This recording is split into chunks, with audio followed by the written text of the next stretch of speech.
Welcome to Spiritual Naturalism Today, a conversation on science, nature, and spirituality. Our program is sponsored by the Spiritual Naturalist Society with host Daniel Strain.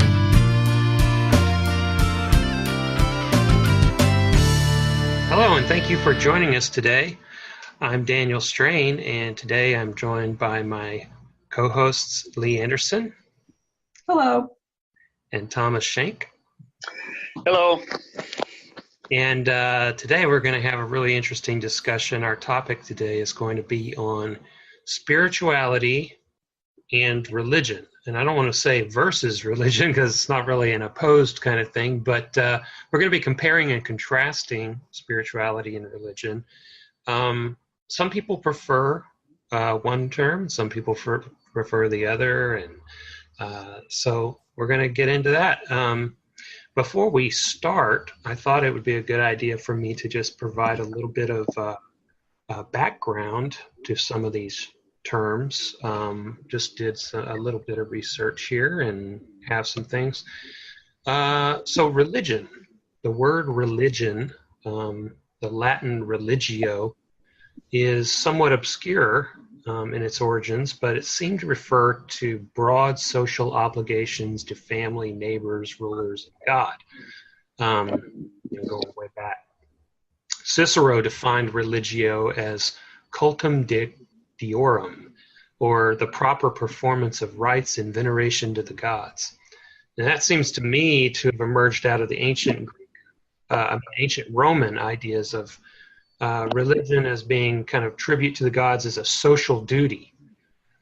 The concept of this part I found really interesting. The concept of religion as we use the word today was only formed in the 16th and 17th centuries. Ancient scriptures didn't have an equivalent of the word, for example, in the Bible or the Quran. In the East, it wasn't until the 19th century that the terms Buddhism, Hinduism, Taoism, Confucianism all emerged. There was no corresponding word to religion in Japanese. It was only when Americans came in the 1850s and demanded religious freedom that it had to contend with the concept. So let me then jump over and give a little background on the word spirituality. Spirit traditionally meant the vital or animating principle in man or animals. The Latin root spiritus could mean courage, vigor, or breath. I consider it to be the essence of something. Like when you say the spirit of the law, you're referring to its essential nature, the essential aspects of it. It seems to relate more to the individual, to personal growth or development. For traditional religion, that meant to be more in line with the nature, bringing ourselves more in line with the nature of or the will of God. So anyway, that's just a little bit of historic background on those terms. How do you feel about the terms religious versus spiritual or what have you, Leigh? Well, I'm one of those people, I guess, that I've done a lot of research and people seem to have contradictory definitions for it, but I pretty much draw a line. And I think one of the key words that you said when you were talking about the definitions to me is scriptures. So to me, religion is either scripture or dogma that's based on some kind of a story or mythology. And it usually results in something tangible, some kind of a rule-based doctrine that creates your kind of communication with God or with that God concept. Spirituality, on the other hand, to me, is based on emotional concepts such as compassion or awe or wonder.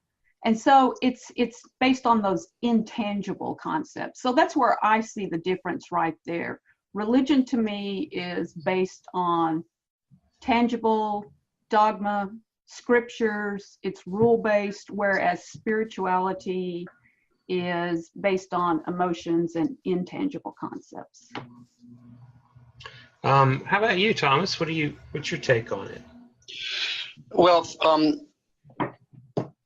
first of all, let me just say, anytime you're dealing with like what we're doing here with the meaning of words is, it's not a matter that we're trying to determine the right meaning of the words. I think it's just a matter of trying to determine whether there are meaningful distinctions that we can get out of the history of the words or ways that they can be used. So it's the distinction. For me, that's an important distinction between religion and spirituality. I am one of those people who, I'll say I'm spiritual, but I'm not religious. I don't really, I don't have much interest. But for me, some of the key things about the difference between the two. One is I agree with on the notion, it's not dogma and whatnot, but it's really belief. Religion is I think, primarily about belief in one way or another, whereas I think spirituality experience is extremely important. And so that for me is a really key distinction. We talk about spiritual experience, or and that's when you look at something like Buddhism or something, or meditation, it is an experience that you get, not a belief. So that's one of the key things. A second one is religion tends to be very much about boundaries, so that religious people tend to be very interested in whether you're in or out, whether you're of having a credo to say, I'm a Christian, not a Buddhist. I'm a Lutheran, not a Catholic, or whatever.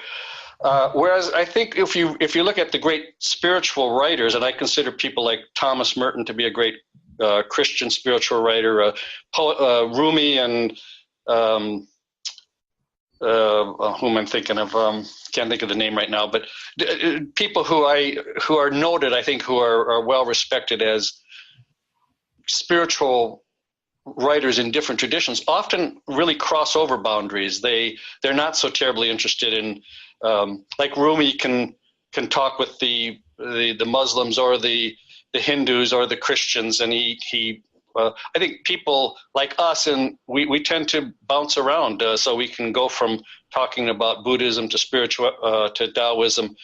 So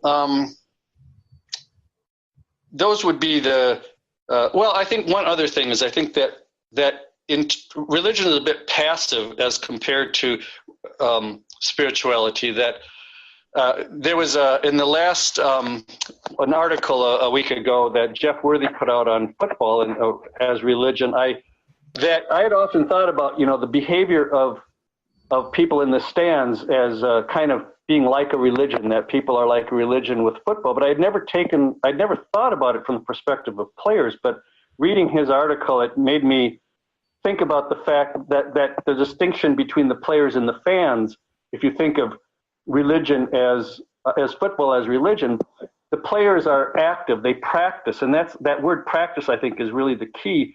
Like why the analogy would be like the players are like the spiritual people within a religious, because it's about practice. And to me, spirituality without practice really doesn't exist. So those would be probably the three main things that I would point out in my own thinking about the difference between religion and spirituality. So I've got from all of you, religion based on scripture, authority, based on dogma, rule-based, passive, about boundaries and beliefs. And then I've got spirituality, emotional, intangible, experience-based, more active. To me, that when I think of the two words, I think of kind of a little bit about the distinction between the individual and the collective. Or, for example, like religion might be, hey, don't come burn my house down, and I'm not supposed to burn yours down, and we have this It's almost like this, and that explains why the concept of religion didn't have to really emerge until we started getting outside of our various geographical areas and running into one another, because it was just like air. Nobody thought about it because it was just mixed in with the rules of life. It's the same thing as like you always prime the pump after getting your water so that the next person who comes along, it's just one of those rules of life are mixed in with all these different things and how the world is. You don't go out after dark because the wolves will get you. That's the same thing as don't eat pork. And so to me, it has to do with these sort of social things. But at the same time, I can see that the line gets kind of fuzzy because, for example, spirituality is about self-development, but in that self-development, you have this concept of the Sangha, the spiritual community. So you have spiritual practitioners who come together to share their experiences, share their wisdom, try things out, support one another. I think that's an important part of spirituality. And meanwhile, the religious people, or on the religious side, they would clearly say that religion without spirituality is just kind of this empty husk, this social structure that has no reason to really exist unless there's going to be it's somehow cultivating and encouraging a spirituality among its practitioners, among the religion, the people in the religion. So there's definitely this intimate relationship between the two, but maybe it's more a matter of emphasis. Well, I think that you're absolutely right. In a healthy religion, I think spirituality forms the social foundation, the structure, and spirituality provides sort of the aspiration, what the people are to aspire to in being in a religion. But I really think in many places today that's the problem with religion today, is there's really something of that dialogue between the two that isn't happening in a lot of religions. And I mean, I might be a little biased in saying that, but because I'm not that fond of religion, but I do see that, like when I speak of a guy like Thomas Merton, I just don't see that kind of person in a lot of having much influence on religion. There's just a lot of it seems that us and them part that kind of is just a lot more prominent in particularly in American religion, American Christianity, so I think that creates why religion is so divisive today. And whereas I think spirituality can be I think once you get rid of the religious part, spiritual people can get along all over the place, but religious people tend to have to protect their territory. It's kind of like if you take your spirituality and make a flag for it, and then plant the flag and gather there can be a tribalism in it. But I think the negative versus positive feelings about religion really come out of the definition. And to me, the definition of religion, because of those, especially where we see religion going today, has become so muddied and so variable that it's almost difficult to have any use for the word. Because if you just say religion this, religion that, people don't really know what you're talking about. I've got an example here. Just today, I read a quote from Mark Guru, president of the Atheist Alliance, and he says, "A religion is any organized system of thought and practice whose core concepts depend on belief in the supernatural. If you have faith in something supernatural without evidence for its existence, that's superstition. Religion equals superstition." Now, that's definitely a take on religion that a lot of people have, But I don't think it's a very traditional take on the word. I think it's an impression that's emerged recently because of things like, for example, in the conservative Christian movement, they've decided to get into politics. And so they have politicized their religion to the point where everybody thinks it's all about gays and guns and abortion and these things instead of the personal experience. And because they've focused so much on politics, they've emptied out any feeling of the spiritual in their existence. And so people have this impression of religion. But let me contrast Mark's definition there with the Humanist Manifesto 1. And this is really interesting. I was reading the book, The Genesis of a Humanist Manifesto by Edwin Wilson. And it goes through the history of how the Humanist Manifesto and the modern humanist movement came together.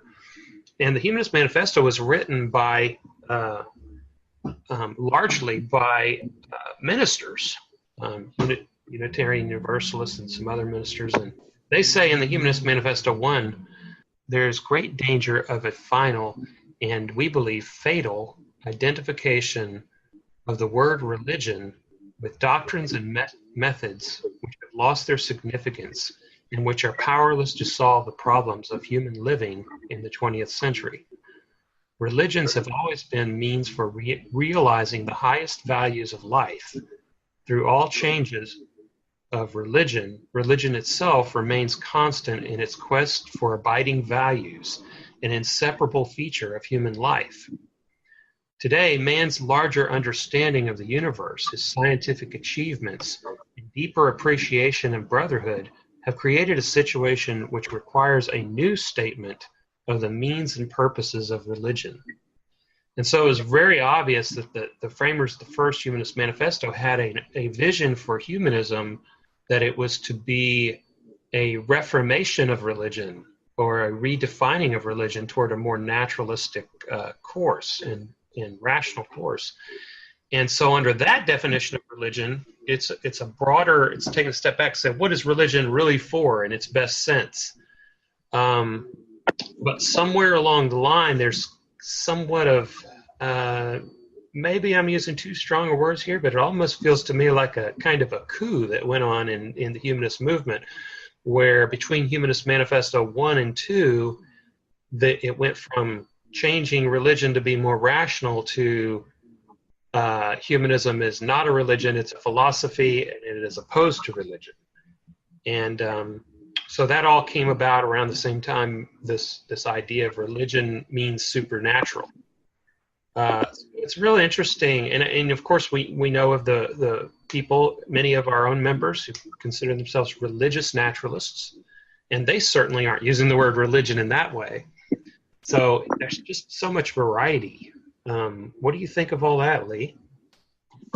Well, going back to what you were talking about religion being kind of community-based and spirituality being more individual-based, I agree with that completely, and it does kind of put a framework around when two or more people come together and they start talking about their ideas of spirituality, and maybe they agree on some things and maybe they don't, but those things that they suddenly agree on and they go forward and they talk to other people, that seems to me when the religion is formed, no matter what its purpose is for, but it's the group of people agreeing on what their basis is, for their religion. But any one of them can go back individually and, feel their own spirituality. And I don't, to me, think that anyone needs anyone else to agree when I say I'm feeling spiritual right now. I don't need anyone to tell me, that I am or I am not. And I can't see that anyone else would either. But a religion, on the other hand, people have to agree on what the basic concepts are for it, before they call it a religion. Well, I like that. Yeah, the idea of that we don't need somebody to tell us if we're spiritual or not, but we may need somebody to tell us whether we're actually religious in a proper way. I also think, and this is a little more philosophical, but that there's also, religion is ancient. I mean, there's no period you can go back in culture where you find people. I think for all practical purposes, culture and religion were identical at the earliest stages of humanity. But I think what we think about as spirituality is actually a relatively recent being in the last 3,000 years. But I think if you look at the spiritual traditions that really still exist in the world, there are only a few of them. And, in the West, Neoplatonism of one form or another is the main form of spirituality. It informs Christianity, it informs Islam, it informs modern Judaism in many ways. And that has its roots in Pythagoras and Plato, Aristotle, and was kind of developed by Plotinus. And then you have the kind of Upanishads and Buddha, who really say a lot, are really very similar in many ways, that inform much of the spirituality of India, and Taoism.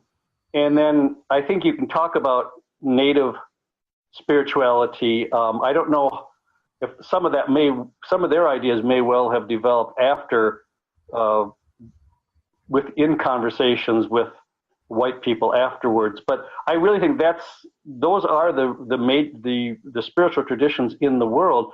So while there's thousands of different religions, there really are only a handful of actual spiritual traditions, and they all have arose in fairly recent times. That would be an interesting undertaking for like a doctoral thesis, but just out of the reading I have done, that does strike me as a realistic a proposition about spirituality. Yeah, that's really interesting, and it kind of reminds me of like the emphasis difference between, for example, Buddhism and Confucianism. Confucianism seemed to have a lot more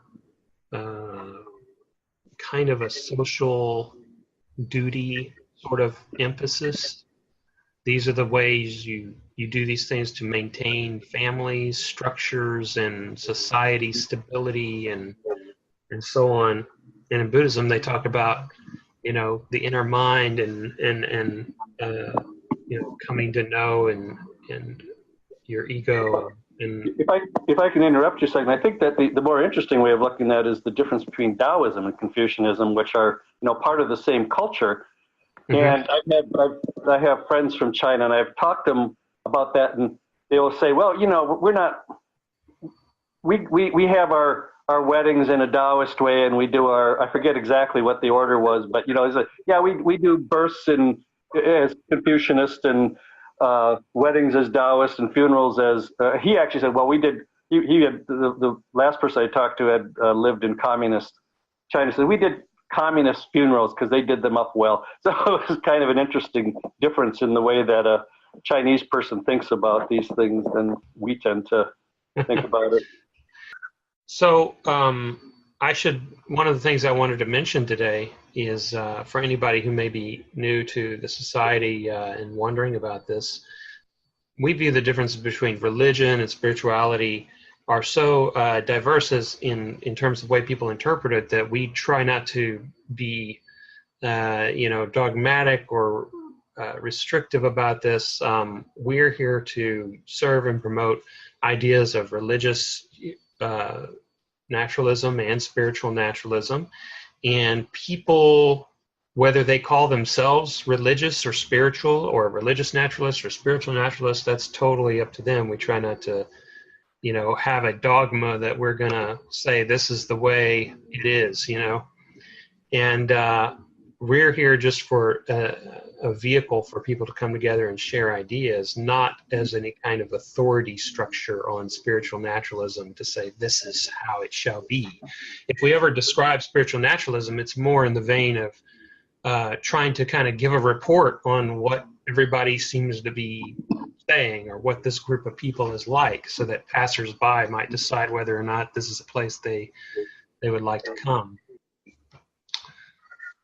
On this concept of spiritual but not religious, that's going around a lot today. You hear that term a lot. You mentioned that earlier, Thomas, and the thing I find interesting about it is that the group of people who say I'm spiritual but not religious are quite diverse in what they mean by that as well.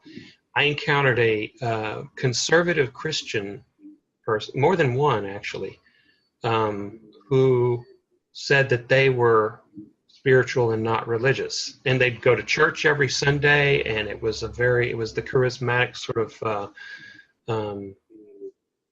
very Baptist-like but non-denominational Christianity, and they went to their church. They were big in their church, but they were spiritual and not religious, because to them religion meant the rules about whether women have to wear dresses and can't wear earrings and that kind of stuff in Christianity.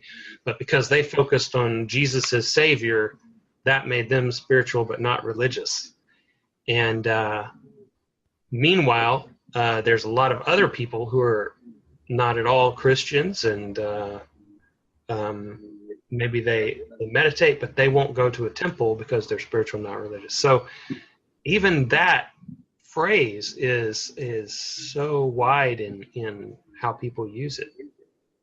What do you think of that? And how would you describe your spiritual but not religious? Well, for myself, and I do consider myself spiritual but not religious, specifically because the other thing about individualism and spirituality is that with spirituality, usually you're looking within yourself for guidance. And with religion, you're looking to either other people or the rules that religion provides to you. I do not subscribe, attend, or go to any kind of religious facility or communicate with any specific type of religion or follow any type of religious rules, which is why I consider myself spiritual and not religious.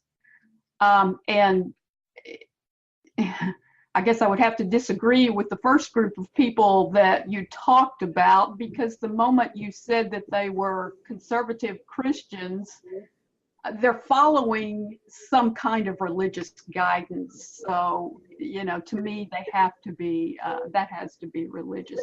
But anyway, that's, from my perspective, the difference there between spiritual but not religious. If you're just not subscribing or following any type of religious guidance at all, whatever that is. And in that concept, the Spiritual Naturalist Society itself, even though we have a lot of members and we're set up virtually, our guidance online and when we talk to people is basically guidance on how you find your own inner spiritual, guidance.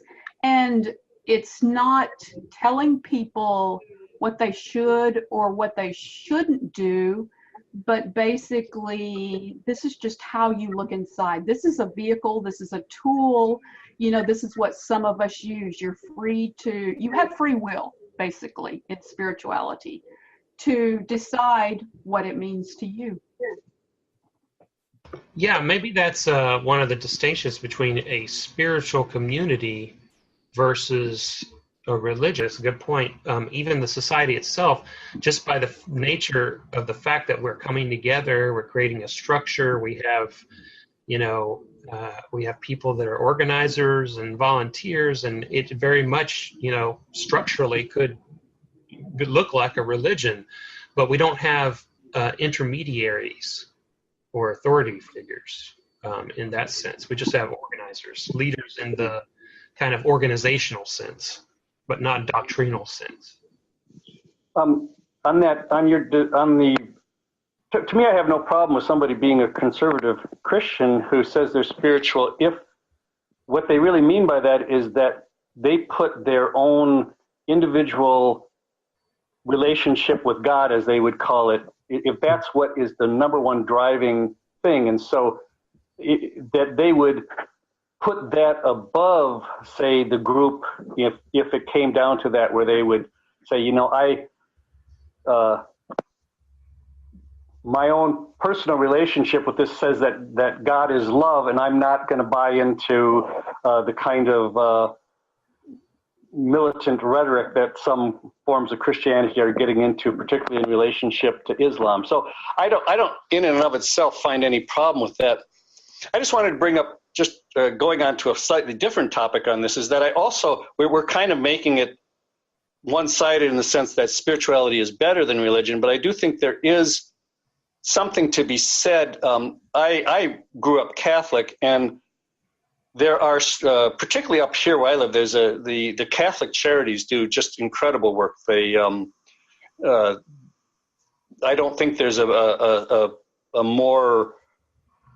charitable organization that's doing more for the community, particularly for poor people up here, than the Catholic charities. And it's one of the things that I think it's one of the places that somewhere along the line, if we were to grow as a society, to have structures whereby it would make it easier for people who want to help the poor, or who want to help unfortunate people, to give them that structure. And that's what some of the, particularly some of the larger denominations really have, are these very effective structures for doing some good in the community. And so that's a part of religion that I think is quite positive, that we people who do sort of kind of our Steppenwolves, we're out here sort of spiritual on our own, we don't have, it's much harder for us to find an organizational kind of that helps us to that makes it easy for us to become charitable in the way that these kinds of religious organizations can do. Yeah, absolutely. I totally agree with you. I'm glad you brought that up, because I think there are definitely some positive things about religion, if by religion we mean that second sense that I described, instead of just, some people use the word as just meaning ideology, dogmatism, oppression, all the bad stuff, superstition. If they mean that, then certainly not. But if you mean this broader kind of, like in the Humanist Manifesto 1 approach to the word religion, then certainly I think there's a lot of great and important things that such religions could do. And that's why I'm kind of partial to the Humanist Manifesto 1 approach, because I don't foresee that the future of humanity is going to go that we all decide the religion is dumb and dump it.